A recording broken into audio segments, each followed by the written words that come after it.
The disciples and the writers of the New Testament were not physically powerful men, but they were zealous toward their mission. They did not have a set of books or scrolls when they began their mission.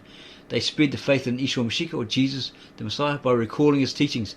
They did not have Bibles, so they didn't have the Jehovah's Witness New World Translation or the King James or any Americanized Bible version in their pocket. They carried some of the Gospels with them. They wrote to each other. We have Paul's letters to this day, together with what a few of the others wrote. There's no telling how many letters they wrote.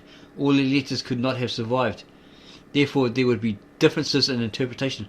There would be disagreements, perhaps, just as we have today. Disagreements?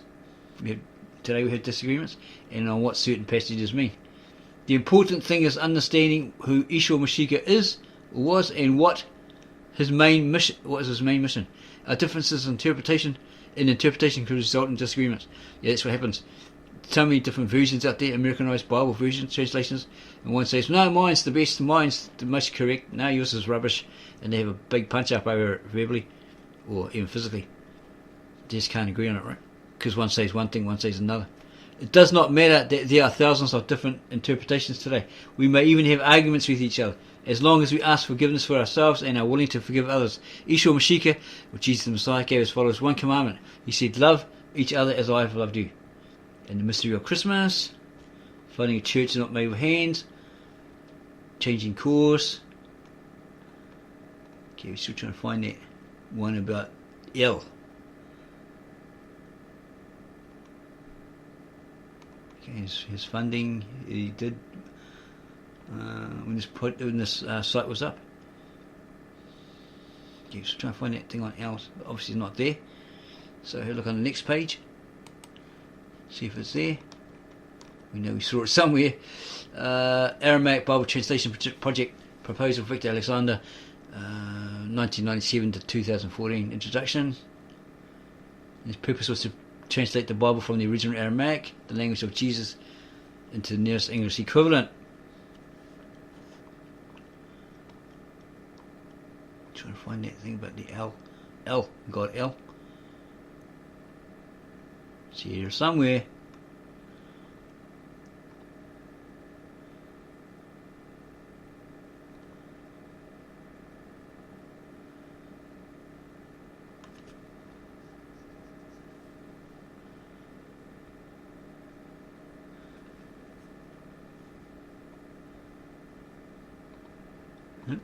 Must be another page. We'll bring it to you when we find it. One day, someday. Okay, and here's something that'll blow you away. You don't need to worry about all this Phoenician stuff. Okay, it says here, sealed scriptures in the ancient Aramaic language. The authentic scriptures recorded in the ancient Aramaic language by the disciples and apostles of Yeshua, or Jesus, remain sealed for 2,000 years. Yeah, it was the Apostolic Church of East. They hid them and preserved them. So obviously they were sealed, kept intact for 2,000 years, right? Nobody messed with them, tampered with them, all that sort of stuff. The purpose of the seal was so they would be preserved and not tampered with. At the time of Moses, one copy of the scriptures was given to Moses to share with the people, the house of Israel. The other copy was placed in the Ark of the Covenant. When Yeshua, Jesus, came, he unsealed the Old Testament scriptures and revealed them in the light of the New Testament. So it was all closed up, the originals, until he come along. Okay, so the only other person that had it was Moses. He was given one to share with the people. And the other copy was placed in the Ark of the Covenant. So where did the Phoenicians get their version? If they were Greeks that migrated into that particular geographical location, now known as Israel.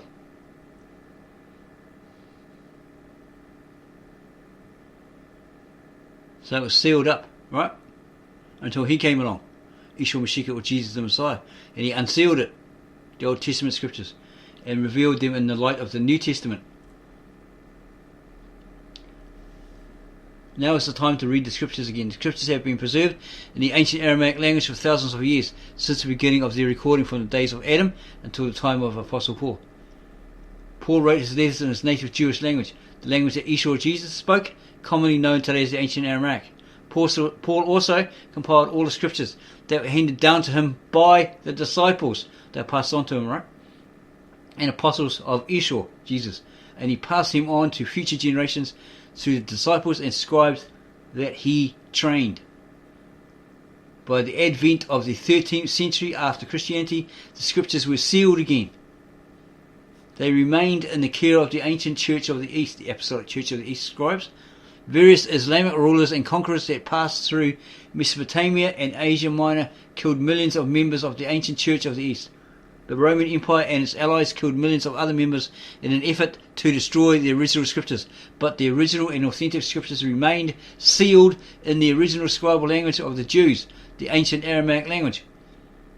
After the Romans converted to Christianity under Emperor Constantine, the unsealed version of the original scriptures fell into the hands of the Roman Catholic Church. The Catholics laid claim to all the power and authority of Christianity. The remnants of the ancient Church of the East fled to the east, to Persia, Mesopotamia, Anatolia, and the Far East. There the scriptures were hand-copied and passed from generation to generation. Now, how did they do that when they were pinched by the Roman Catholics? The unsealed version fell into the hands of the Roman Catholic. Maybe they had a copy, right? They took off to the east, to Persia, Mesopotamia, Anatolia, and the Far East. There the scriptures were hand-copied and passed from generation to generation, where they still remain today in the ancient Aramaic language, sealed in their liturgical form. These scriptures are the original and authentic scriptures. They have been preserved also in Africa and in the Near East by the Ethiopian, the Coptic, and other Eastern churches. So they could have got a copy from there, maybe. Who knows? They got a copy, an unsealed copy somewhere. The Dead Sea Scrolls and other archaeological discoveries are constantly turning up more of these sealed scriptures. They are all identical. They are in different scripts. The modern languages have evolved, as modern languages do, but all the ancient Aramaic scriptures are the same. The early Greek converts to Christianity and later the Romans converts to Christianity also translated the scriptures that were left unsealed. Over the centuries, these scriptures were modified and ended up as the Bibles we find today, being distributed by different denominations. Yeah, so Bearded Brian with the glasses, we can leave the video at the end of this. The American Bible Societies and their lies. So you can look at that. So all these Bible versions that you got today, these modern Americanized translations, they're all coming from this Roman Catholic Church, the Mother Church. Yeah. So you got all these copies of copies of copies of copies of copies of a copy, not the original manuscripts. All corrupt, edited, revised, re-edited, bits added to, bits taken away, etc., etc. And lots of evangelists, preachers, pastors, reverends, all translating it wrong. Yeah, and that's why it's called pseudo-Christianity, because they're saying stuff that's not actually in the scriptures. Okay.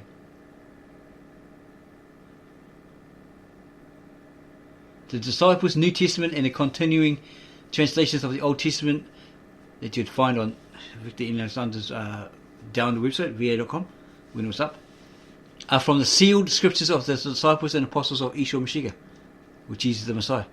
Through the process of translation of the liturgical manuscripts of the scriptures, it is possible to restore and rediscover the apostolic faith in the name of Yeshua Mashiach, Jesus the Messiah. So we're going to go back, because we have gone way from this guy. Right, and listen to him again. Pantheon, we have the Supreme God, Father of all, called El, or El Elyon, El the Most High. We have in the second category of the Phoenician Pantheon, Canaanite Phoenician Pantheon, are the goddesses Ashirai, Anat, Astarte, and then we have the Elohims, or the sons of El. Adon, or Adonis, is one of them. Now, Adon is mentioned in the Phoenician theology as being the sun god, then rendered later on as the god of resurrection. Adon. Okay, so we're going to go back to our notes to from where we left off with this guy. And he was saying St. Matthew directed his Gospels to the Hebrews at the time. Mary, or Maryam, the said mother of Jesus, was supposedly a priestess or goddess of a certain order or something, and she was appointed this high priestess or whatever, and then she was told she's going to have this child and all this sort of stuff. She would give birth to Manuel, the Phoenician god, and that name Emmanuel is the supreme god. The supreme god of the Phoenicians, is with us. But according to the native-born Aramaic translator Victor and Alexander, we couldn't find it, but we will find it again, maybe do a part 2 of it, edit, from Mesopotamia, Syria. According to the native-born Aramaic translator from Mesopotamia, Syria, Victor N. Alexander, who translated both the original, ancient very old Tav Esheret, Aramaic, hand-copied by scribes and monks in Urhay, Edessa, now modern Turkey, around 800 BCE. Translated both the Tav Esheret Old Testament, Brita, etc. books into English, and also the New Testament Galilean Aramaic into the nearest English equivalent.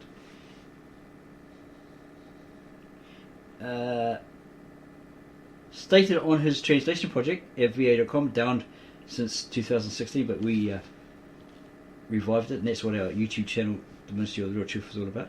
That Al is the article, the, pertaining to that God, or El, that God, or the gods, the small g. That is, was scripted wrong, as God's real name or true name is El, E-I-L. El is a Canaanite pagan god.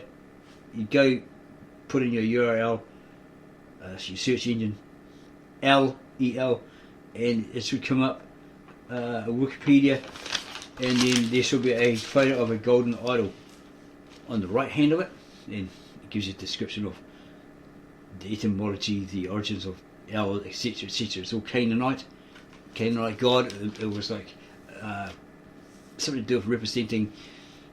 It could be called like one god. It could be many gods, right? Who was El?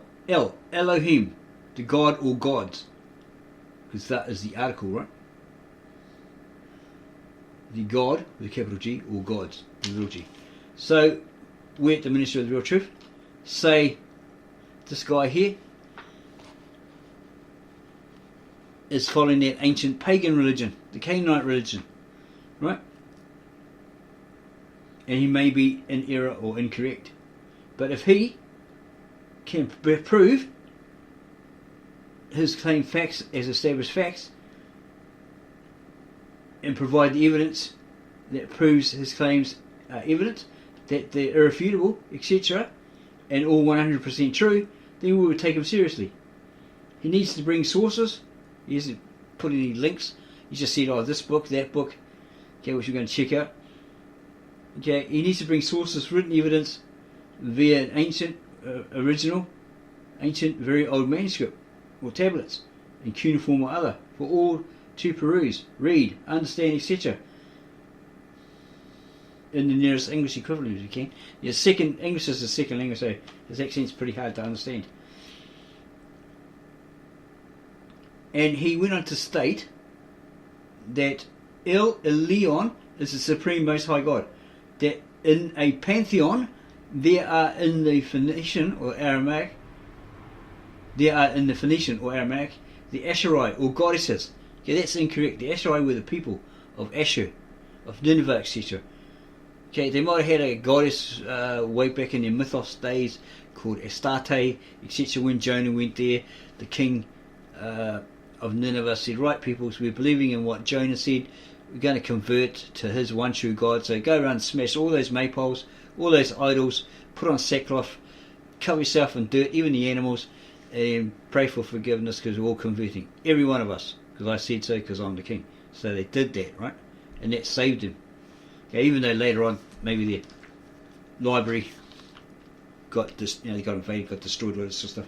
and all his cuneiform tablets were buried for thousands of years, until Henry Layard and his friend Rav Muzd came along and found it, dug it up, and then shipped them, about 50,000 of them, these cuneiform tablets and bits and pieces, complete tablets, to the British Museum, and a guy called George Smith helped him to translate it into English.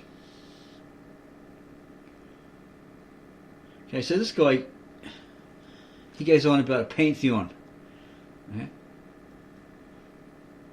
of goddesses, Inanna, Astarte, and then there's the male gods, Adon or Adonis, the son of God, S-U-N, okay, which later on becomes the son, S-O-N, of God. This sounds exactly like the known Greek gods of their ancient mythoses, or the mythos, Adon or Adonis, right? He continues to say all are from a pantheon of gods, that the Asherah, the pantheon, are the Elohim or the sons of Adon.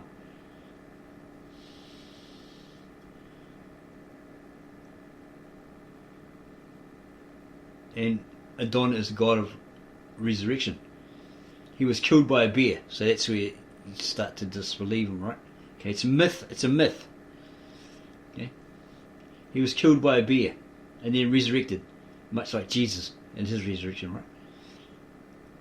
Karim then states there is a connection. The mother goddess Asherai, mother and Inat. Asherai, he states, is the lady of the sea. And Mariam, Mary's name in the Phoenician, is the wife of Joseph, the mother of Jesus. Lady of the sea, and that's what it means, the lady of the sea in Phoenician, the queen of heaven. And I think he dropped a hint at, perhaps is Jesus the god of wood in Phoenician. Okay, so he's taking all these things and twisting it, because he's going back to the ancient Canaanite religion, which was pagan, wasn't it? According to the scriptures, they weren't of God. And then the Hebrews and Chaldeans that went in there, the descendants of Abraham, embraced all of that. They began to take on the name of Baal as their god, El, etc. Okay, so this person claims Mary was from Cana, C-A-N-A, related to Joachim and Anna, so they were parents. He goes on to say that Matthew knew of 3 Bethlehems in his day, so he changed the location in his writings to the 3rd Bethlehem, or that place of bread or house of bread, mentioned in his writings, Bethlehem of Galilee, or Bethlehem of Judah. He changed it to one of those ones. But Bethlehem, he claims, didn't exist as a city. This is what this Karim claims, but was a cemetery. It became a city of a certain number of years. It became a city a certain number of years after the death of Christ, etc. That Mary means spirit of the core, or bread. It has, she was initiated at a temple as a chosen, a young girl, to bear the child, the Messiah, El Emmanuel. The supreme Phoenician god El is with us.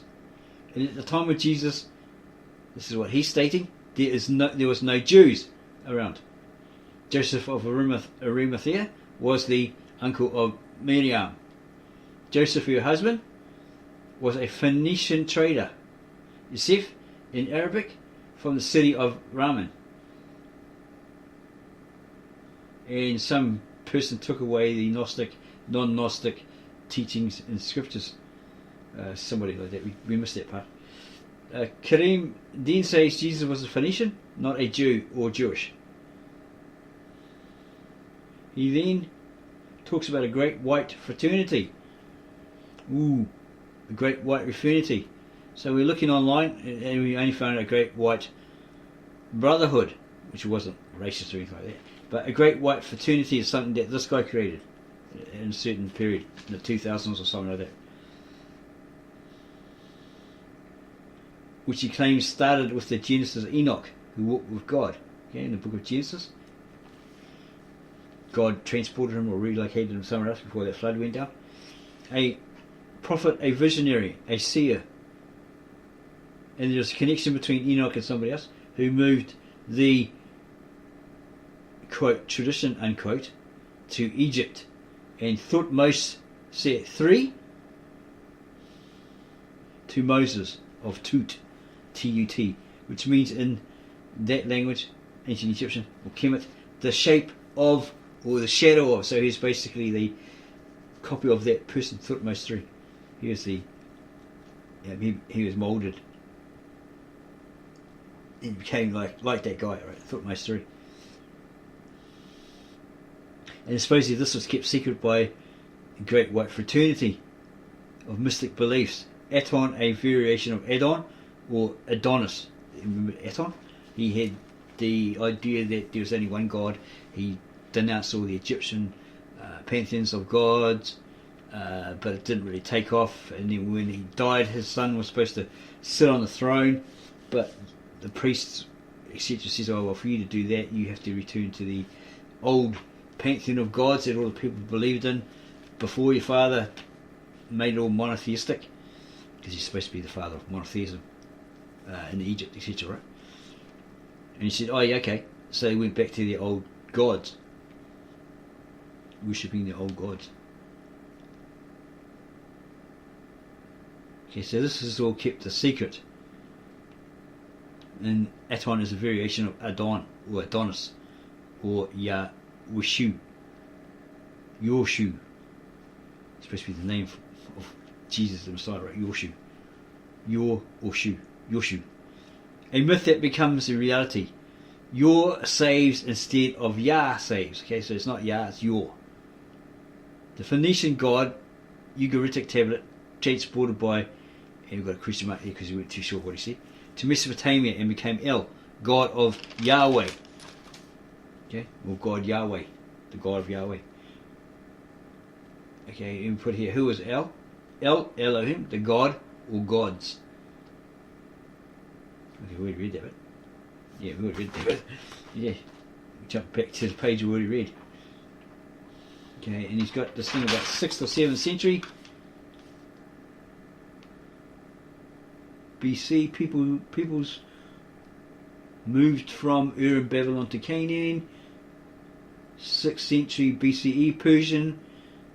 Maybe the Persians moved in there and started propaganda. It's suggested, right? It's suggested propaganda. They took Yahweh with them. And Jesus not from Judea, from the kingdom of God.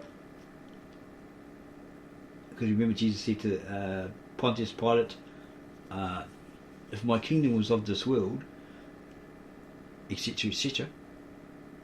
And she says, are you the king of the Jews? And she says, oh yeah, if you say I am, but my kingdom is not of this world. So this guy here is saying that he didn't have a land he was born in, he wasn't Judean and all that sort of stuff. Well, obviously he was born somewhere, right? So he was born God incarnate in the flesh through a mother, right? So he was born somewhere. And he's just saying, I'm originally from the kingdom of God. I was with God and I came down, God incarnate, etc. Right? To bring men back to God, etc. So that's what he said. Jesus is not from Judea, but from kingdom of God. Or his kingdom, not this earth, as he told the Pharisees, Sadducees, Pilate, etc. He belonged to another nation. And he's put here Maryam, or he said Maryam, as lady of the sea, Yosef, Yosef, may you add, this is what's translated as in the Phoenician, El with us. El is the Phoenician supreme God. Iosus is Greek, which is your, the equivalent is your. And he goes on about the Essenes being some other name, Assyrians or something like that. Jesus the healer, Nazar meaning dedicated to God. There are a whole lot of people that are dedicated to God. But Nusrat in the Aramaic is victorious, because he would be called victorious because he overcame the devil. Sin, the devil, etc. Well, he couldn't sin, but he beat the devil, didn't he? He was victorious over him. He did his mission. The devil was standing in his way trying to stop him. Okay? He defeated him. Nazareth never existed, he claims, as many others do, until after the time of Jesus. The Christos in the Greek, Mashiach in Canaanite or Phoenician, but here he's saying Canaanite Aramaic. Joachim and Anna, parents of Mary or Maria. Brighton, that's the other name for the British, or Britannica, the land of Brighton. We're pretty sure that's what he said. That's why it's called Britain, because Joseph of Arimathea had shares in mines, tin mines over there. So supposedly Gnostic, Lost Gospels or whatever, he's taking Jesus there as a young boy. Okay, all that sort of stuff. I don't know if he said it was called Batteroni. I'm not really sure. The accent makes it hard to understand what he's talking about. Many following the Phoenician tradition, perfect role to Mary followed the Phoenician tradition, and she was a perfect role to the high priest. If El is of the Ugaritic Canaanite language and scripted wrong, according to Victor in Alexander's translation project site that we tried to find but we couldn't. He goes on to say the temple of Shlomo or Solomon never existed. Okay, so if those Hebrews and the Chaldeans, Abraham and his descendants, etc., or Abraham and his family went into Canaan, and they migrated there, and then they intermarried, whatever, right? And they had descendants, all that sort of stuff, who then took on the pagan's god El or Baal or whatever, and then they scripted the name of God wrong. Then aren't they wrong? Aren't they incorrecting by calling him El Elohim, El Elyon, when it's supposed to be El, E-I-L? Okay. Yeah, we'll have to look for that other one of El. We've already explained it to the lady. God's original name was El. Okay. Here's the sealed scriptures. We looked at that. Couldn't find that one we thought we had put up here. We've shown. Yeah, we must have got the wrong page. We probably had it up there, but we didn't shut it down for some reason. Unknown reason. It's not here.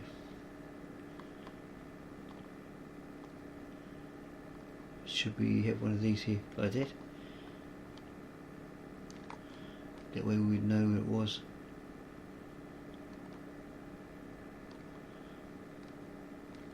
Nope.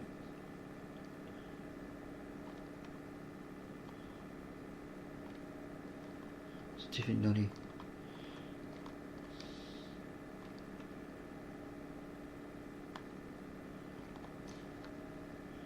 Okay, so that's that guy's lecture.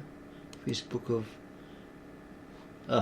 Yeah, we remember in listening to this guy's lecture, we swear he said H.P. Blavatsky. That was a Russian Jewish woman. She's the founder of the Theosophical Society, of which there's quite a few of them that were into that. The guy who wrote the book Abspe and typed all these messages from these spirits and created that book Earth Sky, etc. And then there's another one, what's his name, Krishnamurti. He was of that, but maybe he left. Yeah, and it's probably the start of these different little movements, like the Dawn Light or something like that, with those sort of names, right? Yeah, we swear that this guy said Helen Blavatsky, H.P. Blavatsky, and then he goes on about this great white fraternity and all this sort of stuff. So what's this guy up to, right? Is he secretly part of some sort of Freemasonic Theosophical Society or something like that? Mythical cult type thing, behind the scenes. We haven't found enough information on this guy about what his life's like in the background of what they call investigative journalism, right? So we can't expose the dirt on this guy. Okay. But we'd have to also read a lot of his books, which you'd have to buy probably. Okay. But here's this thing here called the Great White Brotherhood. It's sort of like an angel of the light, purity, all this sort of stuff. You know, White Brotherhood being a holy sect or whatever, you know, and all this God-related stuff from an angel called Azrael. Mm-hmm. So if you ever watch the Smurfs, and there's Azrael, it's a guy with the water on his nose or whatever, with the evil cat. Well, that's probably where that originates from. And then you have, I'm not too sure his cat's name is, maybe it's Gamel or something. This is probably another one. So probably some Jewish person wrote the Smurfs, whatever, you know, Gamaliel and what's his name? No, it's Gargamel, isn't it? Gargamel, and Azrael's this cat. Yeah, that's right. Got around the wrong way. So yeah, here it's got this thing about the Brotherhood and all this sort of stuff. Great White Brotherhood. We thought it was a, you know, one of those supremacist cults in America or something like that. But and it's saying the Great White, well, this person he's saying the Great White Brotherhood have existed ever since the first God-men came to this earth at the beginning of time. Okay, what's it talking about? It's talking about aliens or something? Probably related to all these different masters and gurus and all sorts, right? Spiritual gurus.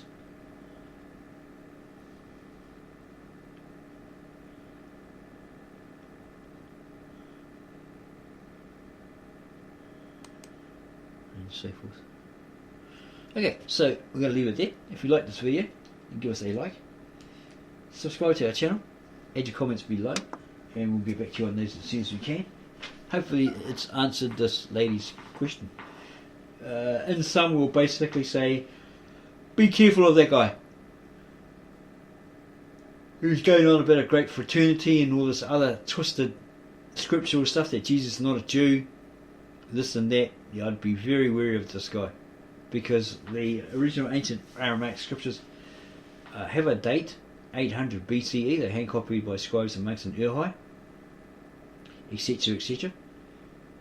We're not too sure about these Canaanite ones, but we, by examining all this, think, yeah, okay, he's gone back to the ancient Canaanite pagan religion. Yeah? Not that was, well, probably that was adopted by Abraham's descendants, and they took on the god El and Baal, which were pagan gods of those Canaanites, these Zghartic peoples, right? And then later on, the Egyptians moved in or invaded. Well, these pre-Egyptians were already there, and then they built their Egypt, their civilization, their pyramids, etc. And they had those gods as well. Yeah, they had a pantheon of gods, and El and Baal, etc. was part of that. I think he even mentions Osiris as well. Yeah, so you have to be really careful, because I think he said something like Adon, Adonis, Osiris. Yeah, it's very hard to hear what he's saying, and there's no subtitle support. Yeah, his accent is the one that throws you off, but we'll listen to it again. We might do a part 2, like a revision of it. Yeah, you just had this funny feeling. You have to be careful of this guy. Okay, so yeah, again, if you like this video, give us a like, subscribe, add comments below, and then go share this with all your family, friends, and others.